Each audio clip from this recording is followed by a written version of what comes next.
Hariom students. अब हम एक नया चैप्टर शुरू करने जा रहे हैं।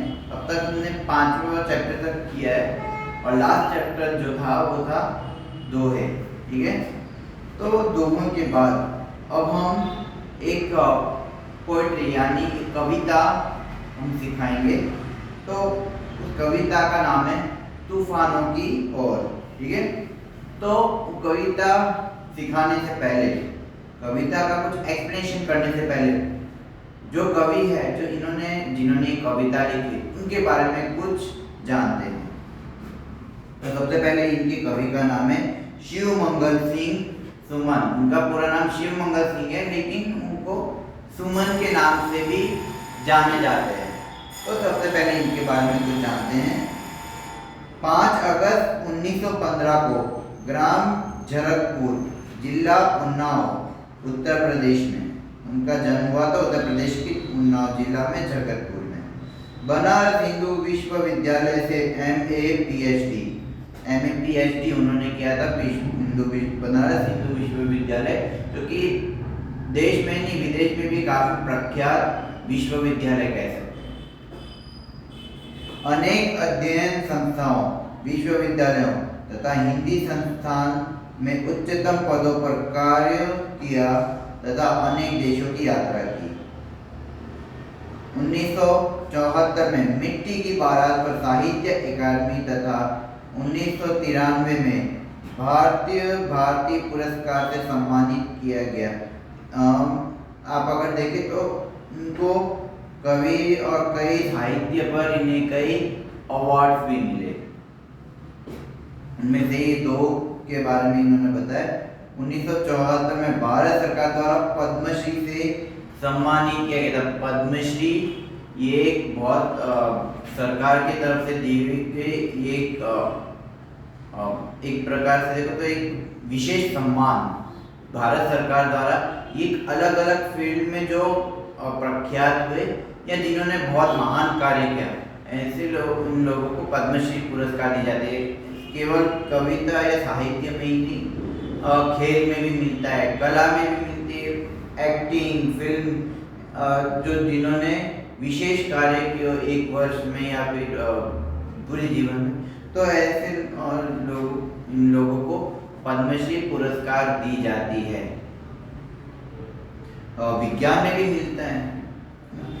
तो हिल्लोल, जीवन के गान, युग का मोड़, प्रलय सुजन, विश्व बदलता ही गया, विंध्य हिमाचल, मिट्टी की बारात, वाणी की व्यथा, कटे अंगूठों की बंधन बारें,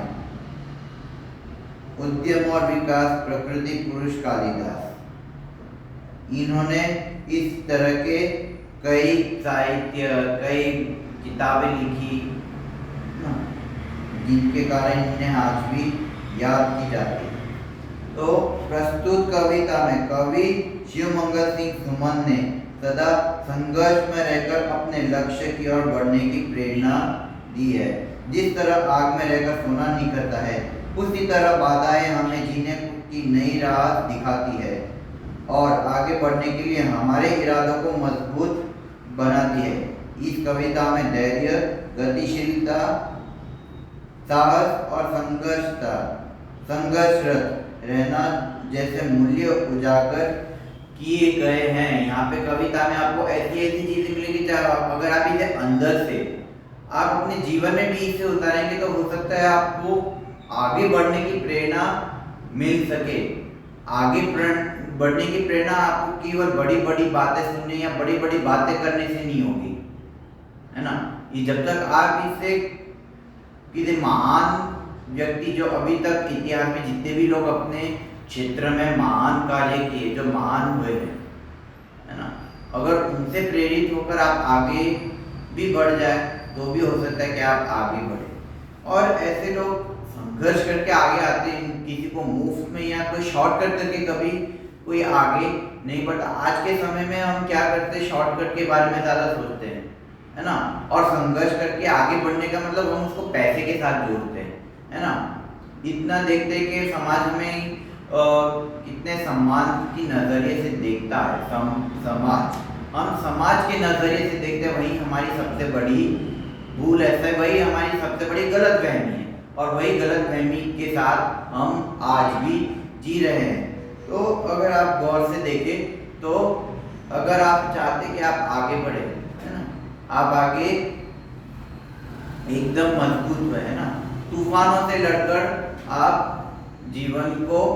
अपने जीवन को और खुद को मजबूत करें, तो उसके लिए आपको क्या क्या करना चाहिए, क्या क्या गुण होने चाहिए। गुण की सबसे बड़ा महत्व है आपका गुण। तो आपके गुण किस प्रकार के होने चाहिए, आज हम इस कविता के द्वारा आपको कहेंगे।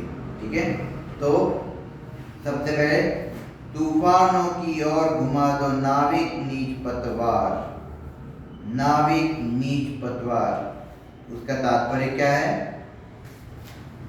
नाविक नीच पतवार, है ना। मांझी अपना क्या है?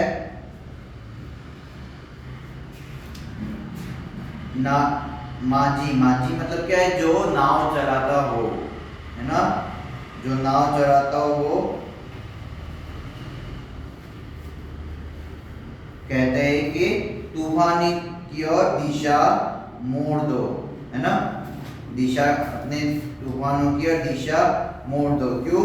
क्योंकि हमें उसका चैलेंज को सामना करना है, तूफानों के सामने हमें चैलेंज करना है कि हम उसके सामने लड़कर भी हम आगे बढ़ सकते हैं। हम सिर्फ शॉर्टकट के बारे में नहीं सोचते, हर चीज में आपको वो क्या कहते हैं, एक शब्द में उसे कहते हैं,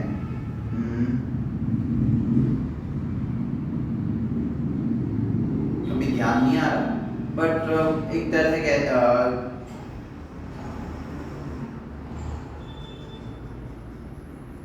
समझ लो एक तरह से शॉर्टकट, या लेजीनेस जिसे हम कहते हैं। हर चीज आपको आसानी से मिल जाए, नहीं, ये एक बहुत बड़ी, सबसे कठिन से कठिन चुनौती भी आप सामने लाए, है ना।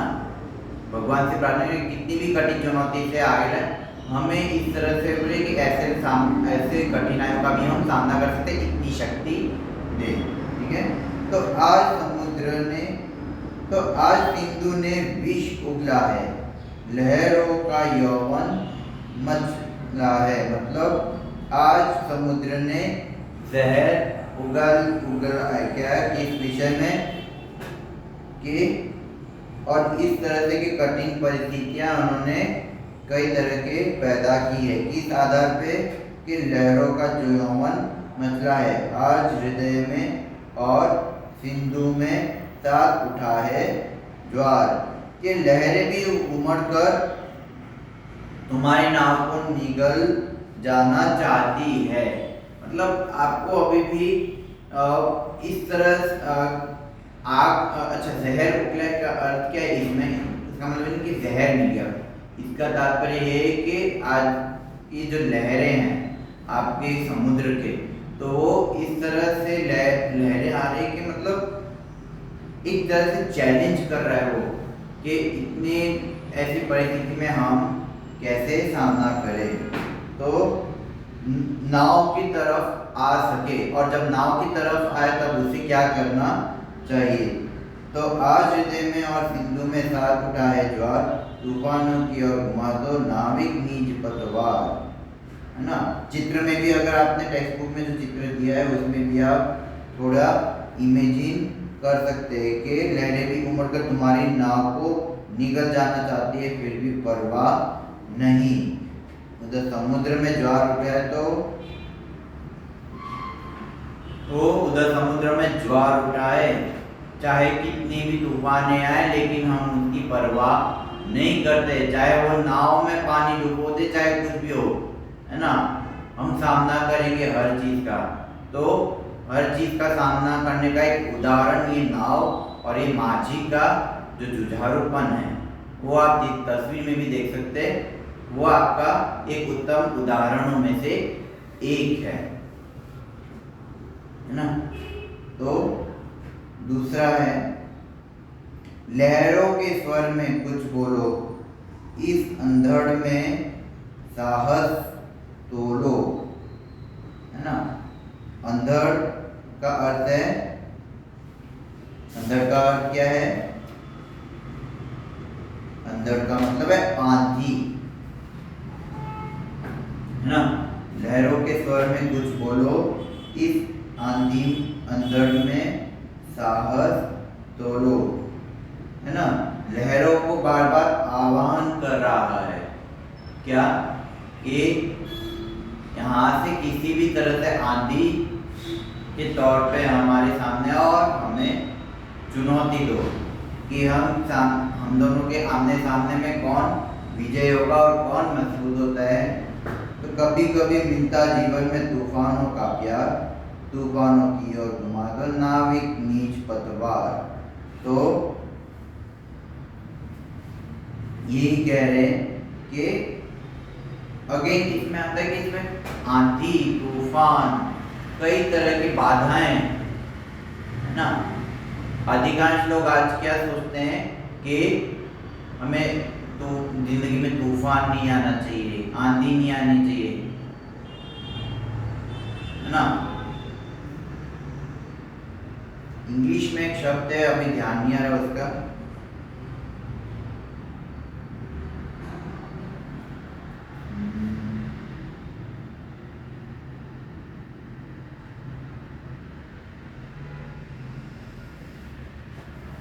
वो जो भी हो, लेकिन बहुत रेयर किसी ना किसी के जीवन में ऐसे तूफान आते हैं, कभी ना कभी किसी ना किसी टाइम पे आती। ये आपके हाथ में भी नहीं होता, ना तो भगवान के हाथ में, ना किसी और के हाथ में, कि तूफान कभी भी जिंदगी में नहीं आ सकता, ये कभी हो ही नहीं सकता। भले ही कितनी भी तूफान आए, लेकिन हमें उसका डटकर सामना करना चाहिए।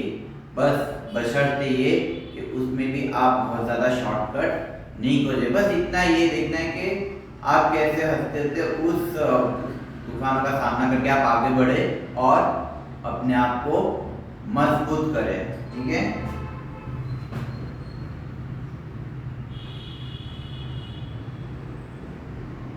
हाँ, yes, now I got it, कि हम हमेशा लग्जरी लाइफ के बारे में ज़्यादा सोचते हैं। देखो, लग्जरी लाइफ के चक्कर में ना जाने कितने लोग अपना जो संघर्ष भरी जिंदगी है उससे हम सामना करने से डरने लगते हैं, है ना। लग्जरी लाइफ के चक्कर में तो लग्जरी जो है वो एक समय तक ही ठीक है, जब मिले तो उसका भी सम्मान करें, नहीं मिले तो उससे भी घबराने की जरूरत नहीं। लग्जरी लाइफ में जैसे आजकल क्या है कि एसी है, गर्मी में एसी का उपयोग है, ये बात हम समझ सकते हैं, परंतु ये देखना कि उसके साथ उसके लिए हम गर्मी का सामना नहीं करें, तो वो भी सबसे बड़ी भूल है।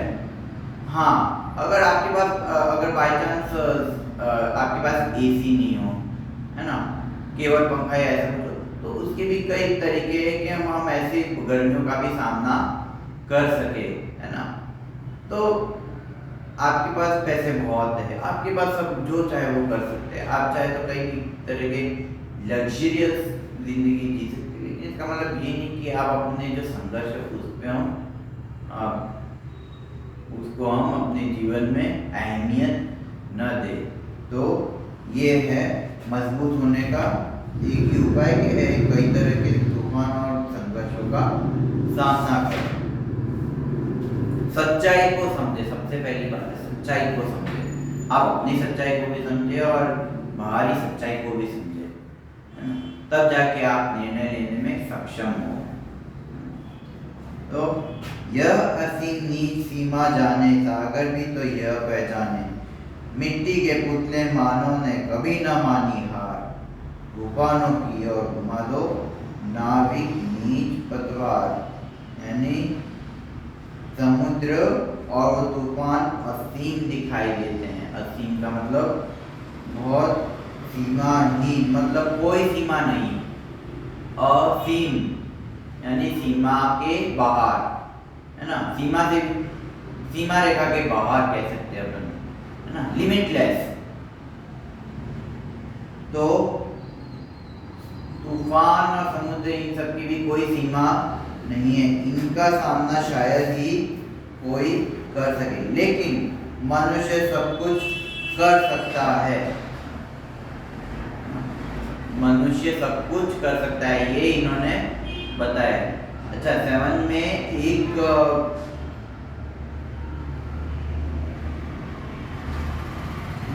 सेवंथ में एक कविता है, उसका नाम मनुष्य बराबर हाँ, धरती की शान। धरती की शान में मनुष्य को इसलिए इतना महत्व दिया है कि मनुष्य चाहे तो कुछ भी कर सकता है। तो इसमें भी यही बताया कि मनुष्य सब कुछ कर सकता है, कुछ हद तक इसी से रिलेटेड है कि मनुष्य कुछ भी कर सकता है, कोई भी संकटों का सामना करने में इतना सक्षम है। उनकी चेतना शक्ति का भी बहुत बड़ा महत्व है उसमें। हम इसलिए कहते हैं कि भगवान से क्यों हम भगवान की पूजा करते, क्यों हम भगवान को मानते, इसका तात्पर्य ये है कि हम हर कठिनाइयों से सामना करने की हमें शक्ति देती भगवान, इसलिए हम उनकी पूजा करते हैं, ना कि हम उनसे कुछ मांगने के लिए कि हाँ मुझे ये कि मैं आपको इतने पैसे दूंगा, प्लीज मुझे ये दो, आप मुझे ये रिश्वत लेना देना, ये शॉर्टकट का काम है। और शॉर्टकट में कभी कोई इंसान सुखी न तो सुखी रह सकता है, न तो आगे बढ़ सकता है। बस अंतरात्मा की सुनो, अंतरात्मा को मजबूत करो और उसी हिसाब से आगे बढ़ो। तो हे नाविक, तुम अपनी नाव लेकर चलो और सागर को भी बता दो कि मानव मिट्टी का पुतला है, पर समुद्र के सामने हार नहीं मानेगा। मतलब कहने का तात्पर्य ये है कि हम मनुष्य जो है वो एक मिट्टी का पुतला ही सही, लेकिन इसका मतलब ये नहीं कि हम पूरी तरह से टूट के बिखर के हम अपने जिंदगी को इतना इस तरह से आसानी से हार मान ले, कमजोर करे कि हम तूफानों से दूर भागे।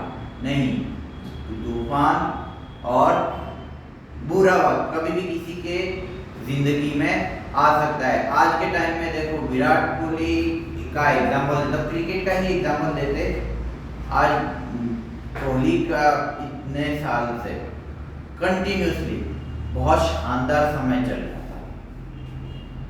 ऐसा ही कि आज कि उसका कभी भी बुरा वक्त नहीं आ सकता, ऐसा नहीं, कभी भी किसी का बुरा वक्त आ सकता है। और इसका एग्जाम्पल अभी भी विराट कोहली कि आज उसका बुरा वक्त चल रहा है ना, और उसकी जिम्मेदारी है कि वो इसका डटकर सामना करे, है ना, और अभी वही चल रहा है, तभी वो मजबूत हो सकता है। लेकिन अगर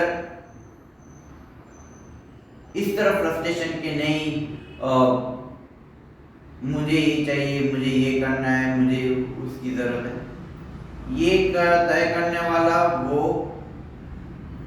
भी नहीं होता। ये समय बताता है ना, ये सब समय का खेल है ना। बुरा वक्त हर किसी न किसी का आता है, हर महान से महान मनुष्य के जीवन में संघर्ष भरे समय आते रहते, लेकिन वो तभी उनके अंदर चमक दिखती है जब वो ऐसे संघर्ष, ऐसी कठिनाइयों का वो सामना निकलते हैं। भले ही वो एक हम सभी मनुष्य एक मिट्टी का पुतला हो। मिट्टी का पुतला का मतलब ये नहीं कि हम मिट्टी का पुतला का मतलब हमारे अंदर जो 5 तत्व है ना, जो प्रकृति के दी हुई जो हमारे शरीर है, जो हमारी चेतना है ना, ये प्रकृति का दिया, प्रकृति का दिया जो कुछ भी हो वो मिट्टी का पुतला ही माना जाता है, क्योंकि जाने के बाद भी हमें मिट्टी में ही मिलना है ना, तो इसलिए मिट्टी का पुतला माना गया है। तो मनुष्य ने कभी अपनी हार नहीं मानी। और चौथा है, सागर की अपनी क्षमता है पर माझी भी कब थकता है, जब तक सांसों में स्पंदन है उसका हाथ नहीं रुकता है। सागर की अपनी क्षमता है पर माझी भी कब थकता है ना। सागर हर बार तूफान को लाता है, ऐसा नहीं, उसकी भी अपनी क्षमता होती है कि कब छोटी सी तूफान कब आता है कब नहीं आता, वो है ना, उसकी भी अपनी शक्ति होती है, लहरों की भी। थोड़ा कोई तेज बहुत तूफान सुनामी जैसे तेज लहरें आ जाए, हो सकता है कि उससे कहीं ज़्यादा छोटे आ जाए, है ना। उसकी अपनी क्षमता के अनुसार लहरें आती जाती हैं। पर माझी के पास भी हिम्मत है, आत्मविश्वास है, वह थकता नहीं जानता। माझी के गुणों की, उसकी शक्ति का इसमें व्याख्या किया है, उसका गुणों का इसमें बताया गया है उसके बारे में। तो वह थकना नहीं जानता। जब तक नाविक की सांसें चल रही है तब तक वह अपनी नाव आगे बढ़ता ही जाएगा। जब तक उसकी सांसें चल रही है, जब तक वो जिंदा है, वो कभी हार नहीं मानेगा, है ना। कई लोग ये कहते हैं कि अब तो हमारी उम्र हो गई, अब हमारे में इतनी नहीं है, हम ये वो है ना, हम में इतना नहीं है। चलो एक लिमिट तक ठीक है, समझ में आता है। लेकिन मजबूत इंसान वही होता है जो ये नहीं देखता कि हमारी उम्र क्या है, वो ये देखता है कि हमारे अंदर कितनी क्षमता है। नहीं तो आज के समय में अगर देखें तो कई ऐसे युवा वर्ग हैं जो लेजीनेस और लग्जरी लाइफ में चक्कर में हम जो संघर्ष करना भूल जाते, तो हमारी जो वैल्यू है वो बुजुर्गों या युवा बुढ़ों से भी ज्यादा गई गुजरी भी होती है ना। हमारी स्थिति की बात कर रहा हूँ मैं, युवाओं की स्थिति की बात कर रहा हूँ। तो अगर आपको मजबूत होना है ना, आपके पास ताकत भरपूर है। हम युवाओं के पास, हम टीनेजरों के पास बहुत सारी ताकत है, लेकिन वो ताकत अगर सही दिशा में जाए, सही काम में करे, तब उसका सही उपयोग होता है और तभी उसका सही अच्छा रिजल्ट निकलता है।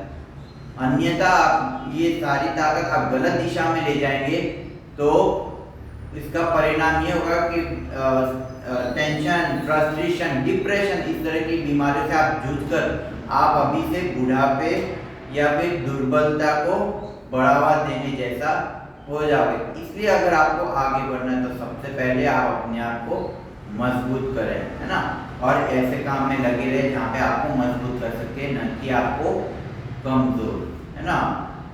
कई तरह के माया जाल में फंसकर न जाने कितने लोग अपने स्वयं को कमजोर करने लगते हैं। बस ये माया जाल से निकलकर हमें आगे बढ़ना है। जब तक सांसों में स्पंदन है, स्पंदन मतलब चेतना, धड़कन, जैसे पहले भी कह रहा था, चेतना शक्ति, है ना। सांसों में स्पंदन है, उसका हाथ नहीं रुकता, है ना। इसके ही बल पकड़ डाले सातों सागर पार, तूफानों की ओर घुमा दो नाविक नीच पतवार। तो तुमने अपनी हिम्मत और ताकत के सहारे 7 समुद्र पार कर डाले, है ना। 7 समुद्र पार, क्योंकि उस समय क्या है कि जो अंग्रेज पहले आते थे, जिनको घूमना, जिनको कुछ प्राप्त करना होता था, उनको जो चाहिए जीवन जीने के लिए, जो प्राप्ति जो चाहिए थी अंग्रेजों को, या उस समय जो पुर्तगाली जो मुस्लिम जो उस समय बाहर से आते थे, बाहर के देशों से, तो 7 समुद्र पार करके आते थे। 7 समुद्र पार मतलब जो ऐसे जगह स्थान में कि वो 7 समुद्र को पार करके एक देश से दूसरे देश इस तरह के जाते हैं, एक खंड से दूसरे खंड, है ना। तो यही कवि कहना चाहते हैं कि कोई भी किसी भी तरह की तूफान आए, हम हार मानने वाले नहीं है, आगे बढ़ने वालों में से है, जो हर मुसीबत को हंसकर सामना करने में हमारी क्षमता हो। केवल बातें करके या किसी का मजाक उड़ा के आप तूफानों का सामना कभी नहीं कर सकते। ठीक है,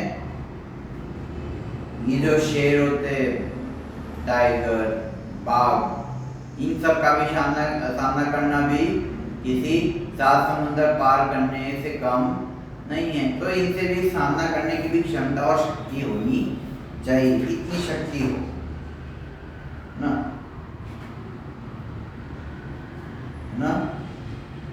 इतना भी हो, लेकिन हमें तूफानों का सामना करना तूफानों की और नाव ले चलो, यही कवि हमें कहते हैं ना। अब हम करेंगे शब्दार्थ, ठीक है। तो शब्दार्थ में पहला है नाविक। नाविक का अर्थ है नाविक, वी छोटी छोटी ई, नाविक नाविक, उसका अर्थ है नाव चलाने वाला, यानी मल्ला और माझी। नीज का अर्थ है अपना, नीज का अर्थ है अपना। तीसरा है पतवार। पतवार का अर्थ है नाव चलाने वाली लकड़ी या चप्पू, है ना, और लकड़ी चलाते हैं जिसे पतवार कहते हैं। ज्वार का मतलब है तूफान। ज्वार का मतलब वो अपना ज्वार नहीं, अनाज, ज्वार मतलब तूफान ना। समुद्र में पानी के बढ़ने को तूफान कहते हैं। अंदर का मतलब आंधी, जैसे पहले भी कहा था इस विषय में। असीम मतलब सीमाएं, वो भी बताया था। क्षमता यानी शक्ति, योग्यता, है ना। स्पंदन यानी चेतना, धड़कन, जैसे उस समय भी बताया था, चेतना शक्ति, है ना। चेतना शक्ति, स्पंदन, धड़कन, जब तक दिल की धड़कन है तब तक हम लड़ते रहेंगे। बल पर यानी सहारे, ओके। अब हम क्वेश्चन आंसर के लिए आगे बढ़ते हैं।